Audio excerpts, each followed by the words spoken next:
Hey there, thanks for tuning into Bricks. I'm Chris, and here we have one of the newish LEGO Bricklink A-Full Designer program sets. This is the 1950s Diner. It is based off an original LEGO Ideas submission which reached 10,000 votes and was under consideration to become an official LEGO Ideas set, but unfortunately did not quite make the cut. Thankfully, after LEGO acquired Bricklink, which is the secondhand market for selling LEGO, they made the Bricklink A-Full Designer program, which was essentially a program where people could get these rejected LEGO Ideas sets made into official sets, not quite through the LEGO Ideas program and not actually redesigned by an official LEGO designer like most of the normal LEGO Ideas sets, but instead through a separate pilot program, which proved to be very, very successful. In fact, some of the most popular ones, like the Castle in the Forest here, sold out within mere minutes of becoming available. Now this 1950s Diner is part of the third or fourth batch of these A-Full Designer program sets, and what's really cool is that this was just the pilot program, and Bricklink is actually continuing to do this, which means that in the years to come, we're going to be seeing a lot more of these fan-created sets actually being made into official designs outside of LEGO Ideas, which is always a really cool and good thing. And so, without further ado, let's just jump right in to our review of the 1950s Diner.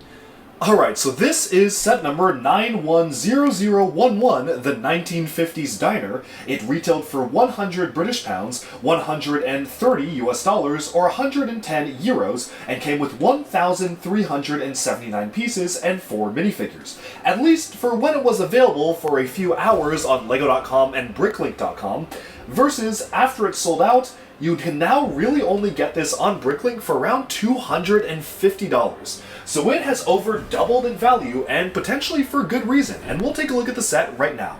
I'm going to address this right off the bat. I really wish LEGO made more copies of these sets. These are clearly very popular. I understand they're a really limited run, but being only available for literally a few hours in a day is honestly not that great, and I hope that for future Bricklink A-Full Designer program rounds, they're able to do something a little bit better than that. First of all, we're going to start off with the car here, because that really is the first model that you build. This is actually a really nicely made model of a vintage car. I love the pink color scheme. It's almost like a Barbie themed style of car. It's got that old style look that's fully pink with the white backing. This is a really nice design. It just overall is built really well, and you can lift off the entire canopy with a lot of interior seating, so you can technically fit like 2 minifigures in the front, probably a couple more in the back, so this could potentially seat up to 4, and it's just really nicely done. I don't really have that many complaints. Overall, just a really solid build. One of my favorite details of the build are the studs on the side details added for the tiles here, which kind of makes it look like the wheels are recessed inwards, part of the vehicle itself, which just adds to that vintage 1950s charm. Overall, it's pretty rare for LEGO to do a vehicle like this, especially as detailed, so I really do appreciate its inclusion in the set, and I feel like it really elevates the set quite a lot. Going alongside the car is a bit of a gas station here, so I guess this diner is attached to a gas station. You have a really simple build for the gas pump and whatnot. No real obvious place to stick it. I guess you can kind of stick it on the stud on the side there, but I do appreciate the inclusion of this for play purposes to allow you to actually gas up the vehicle.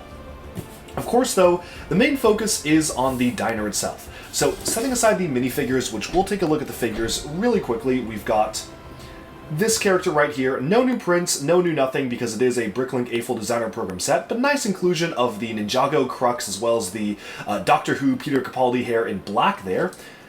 Another character here wearing sunglasses, of course, which makes total sense.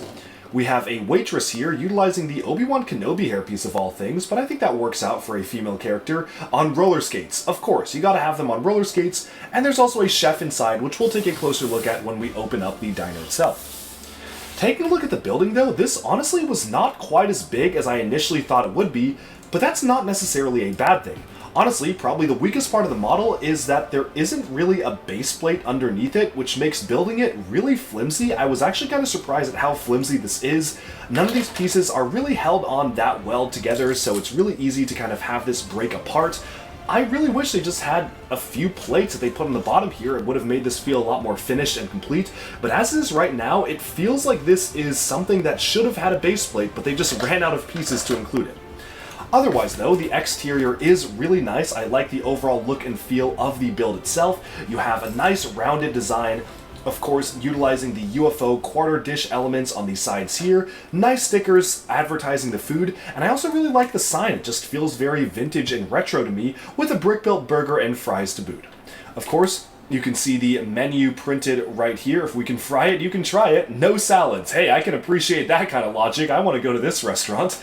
And then moving on to the back here, it is super simple. Nothing super crazy going on, except for 2 random prints here, which I guess are supposed to be maybe little AC units or vents, or just details in the back. Not really sure why those are there, to be honest. But otherwise, it's a pretty solid build. Feels like you're missing a base plate on the bottom, but I also like how it's somewhat elevated from the ground, where everything is laid on top of a layer of brick. Now, of course, the main function of the diner is that it opens up. It is actually a full-on diner. I'll take out the chef minifigure so you can see him right here. He is just using a plain white torso, some stained pants from the original Painter minifigure, but I guess they used it perfectly fine here. And he also has a little bit of a menu here, which is a nice printed piece. Moving inwards to the actual design of the interior of the model itself, though, we can just take a look at how much space there is to actually pose minifigures inside here. First of all, looking at it from this area, I really do appreciate that they have little different decorations on the side of the wall. Each of these is a food-themed decoration, from a jam cookie to a bagel to a donut to a waffle. There's just a lot of nice little details here to make it seem like a restaurant. The most annoying thing, though, was probably doing the checkered floor. You can see that every single aspect of the floor is checkered with black and white, and that took me forever to do. Normally in a Lego set, they probably wouldn't do something like this unless it was a special like Lego art style thing or maybe one of the Star Wars dioramas, but it definitely adds to the look. Like, it really does feel realistic, and I think it was a good choice checkering the floor. It is, just be warned, very, very tedious to make this happen. On the far corner, you have a jukebox, which kind of is a staple for a diner like this. You also have a coat hanger there, so you can kind of hang up your coats and have outfits. Little lantern on the side. There is a guitar and a set of trophies. Presumably the restaurant has won some trophies, or maybe it's a bit of a karaoke area, because there is a microphone as well. Onto this side here, there's just some simple area. I guess this is supposed to be some sort of a table and a bench is what this is supposed to represent. We've got a couple of different bottles of water as well as a light. And then you have an assortment of a ton of printed tiles on the back of the kitchen here. I think this really is nice because it mimics the look and feel of a classic diner with a lot of newspapers hung up. Maybe these newspapers are advertising the diner itself, and then just some eclectic different decorations for just the random printed tiles they had available to them. On the back here, there are multiple utensils mounted on the back for the kitchen. Super, super simple. I like the sticker there. This is a really useful sticker to have for just other restaurants in general. You've got some ice cream presumably inside this cupboard here, which can be opened up and removed, a stove here, and really that is about it. There's not much that you can say about the inside of this model.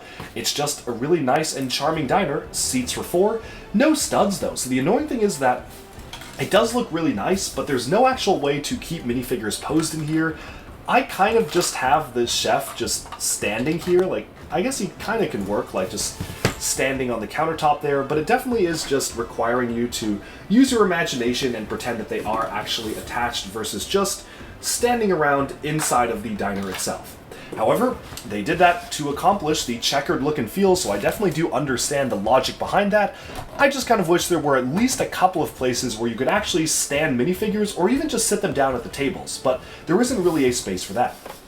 Otherwise, this is a super simple build. The door just swings open on hinges like so. And there's not much else I can say about it other than it has a good color scheme. The dark red, the light blue, of course, a great contrast with the pink car as well. Overall, I'm actually really happy with this build. The one thing that I will make a note of, though, is the price. Now, the prices of most of the Bricklink A-Full Designer program sets are actually really good. If you look at the prices of pretty much all the other sets, I would say they are very good value. And on paper, this is also really good value. For the US price, $130 for 1,379 pieces is pretty perfect until you realize and remember that most of those pieces make up the checkered floor. So, if I had to really feel how much is this actually worth as a model, yes, it does have a fully detailed interior, does come with the car. I don't know, like the car is maybe, I would say worth a good $20. Like, this is a good $20 car build. I could see a Speed Champion set even making that 25. And then this, It's pretty small. It's actually surprisingly small. I can pick it up with my entire hand, can move it around. It is a really small build. It's nicely detailed.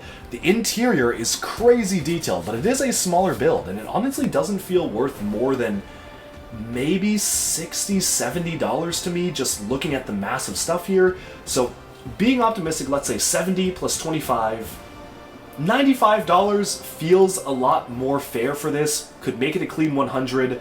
130 for retail does seem pretty high, but the prices you have to pay now, like $250, is pretty ridiculous in my opinion to pay for this. But that's just what I think. Of course, let me know in the comments, what do you think of the set? Do you like it? Do you dislike it? Did you get a chance to pick this up? I'm guessing the answer for most people is probably going to be no, which is why I want to reiterate, LEGO, please make these more accessible the next time you do this, like in a year and a half from now. Please just make it so that more people can get these. That's all I have to say. Thank you all so much for tuning in. Hope you enjoyed this special look at the 1950s diner, and stay tuned for a lot more special reviews coming your way very soon. Alright, with that, we've taken a look at the brand new 1950s diner. Let me know down in the comments below, what do you think of the set? Do you like it? Do you dislike it? I know a lot of people were really excited for the set, and it definitely does not disappoint. I love the interior, and I love, of course, the car and the details of the signs. This was so much fun to put together, and I think this really reflects what you can get out of unique ideas from the Bricklink A-Full Designer program, because I don't really see LEGO releasing a set like this nowadays, just kind of a standard build like this, but it certainly is the right fit for the A-Full Designer program. With that, we've summed up our thoughts on this. Thank you all so much for tuning into Duck Bricks. Be sure to like and subscribe for even more LEGO news, reviews, discussion, and analyses coming your way very soon. And bye for now.